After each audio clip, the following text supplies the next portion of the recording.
Hello and welcome to my channel. My name is Debbie, and today I want to talk about the quality over the quantity. Quality over quantity. I was thinking about this, and I think it came up from a conversation I was having with my younger brother, and he mentioned, I can't quite remember what he was talking about, but then he mentioned something that had to do with durability over he referred to durability as quality. And the conversation came up where I said many times good things that we enjoy are not the things that last the most. In fact, sometimes why we call them good things or why we think that they were really great is because of the amount of time that we realized that we could have had with these things or with these people and we were not able to enjoy it.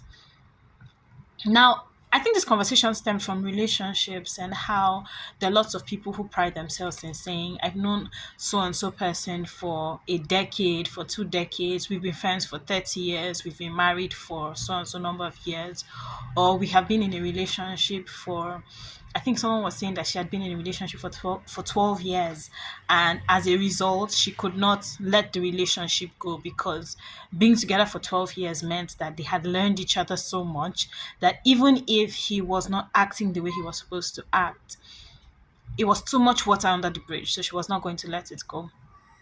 And so I begged to differ. Does spending a lot of time in a space mean that that is the most important place that you're supposed to be? Yes, we have different stories and we have different experiences, but can we categorically say, can we clearly assert that the length of time you've spent doing something determines the quality of what it's going to be? Now, I'm going to focus on relationships. Personally, and with certain people that I have met and spoken to or spent time with, I have learned that most of the most valued relationships or the most valued things that I've learned came from relationships that didn't last long. Some of the things that I have learned through relationships that have stuck with me and helped me to grow to the point where I am right now came from relationships that didn't last really long. So, are we going to say that because relationships are not extended or because we've not spent a number of years or months, is there a timeline to what qualifies a relationship to being a quality relationship? Now, don't get me wrong. Yes, spending time with people unveils who they really are and allows you to get to know them better. But are we now saying that because spending time with a person allows you to get to know them better means that everybody that you have spent a length of time with equals a great relationship? I don't think so. So for me, I'm just saying that it would be really great for us to evaluate relationships that we had. For the longest time, I struggled with letting go of certain toxic, very toxic relationships. Um, and it was majorly because I felt like I've known this person for too long. I grew up with this person. We went to secondary school together. We were in uni together. We went to serve together. We have known each other for 15 years. For some of these people, I've known this person for 8 years. But does that translate to what their intentions and their purpose or objectives for relationships are? Contrary to what a lot of people believe, I believe that there are objectives for every relationship. For many people, it is not decided before the relationship begins because life happens. We meet people in different circumstances and in different areas or stages of our lives. But then, after we are in those relationships, it's very important to do an evaluation from time to time. So ask yourself, okay, what are the things that are more important to me right now? What are my goals? What are the most objective things for me? As a woman in my 30s right now, my objectives are significantly different from what they used to be in my 20s.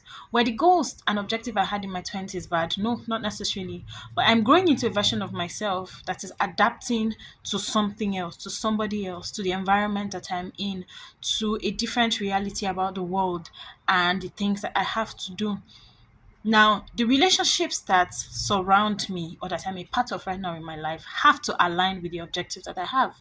Because if I must be successful, because if I must be able to reach my potential and my objectives and be able to run after my vision, the people around me have to be a community that supports and motivates me or push me to the things that I have to achieve. Now, if I have relationships from my 20s that do not serve me anymore, that still wants me to be that person I was when I was in my 20s and wants me to continue to chase after the things that I would chase or I was chasing as a woman in my 20s, it's no longer a relationship that serves me. It is no longer a healthy relationship. It's no longer a healthy relationship, pardon me. Should I throw that relationship away? Not necessarily, but it is important to know that the quality of that relationship is not what it used to be. And where I am right now, irrespective of how long that person has been a part of my life, it does not serve me anymore.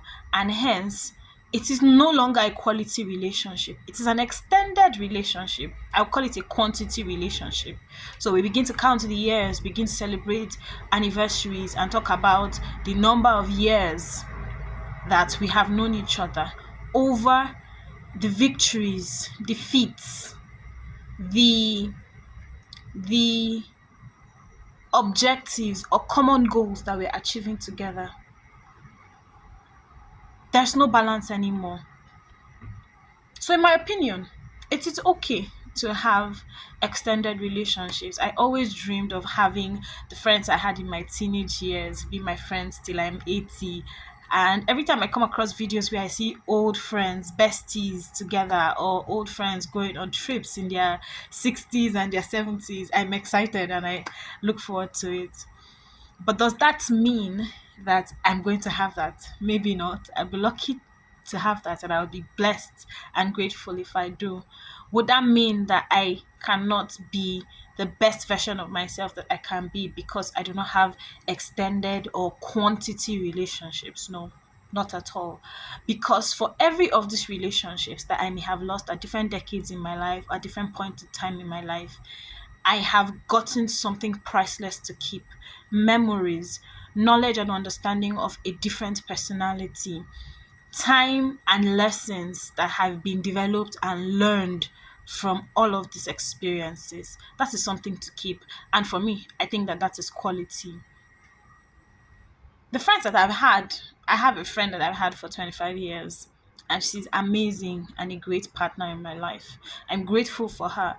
But if tomorrow that relationship did not work, it will not be the end of me and it will not be the end of her, because as God will have it, He has put our purpose in us and He's put it in us for particular times. I have an old friend who used to always echo the words of TD Jakes, where he says that there are friends for a season, there are friends for a reason, and there are friends for a lifetime. Do not force your friends for a season to become friends for a lifetime. And also, do not make your friends for a lifetime become your friend for a reason.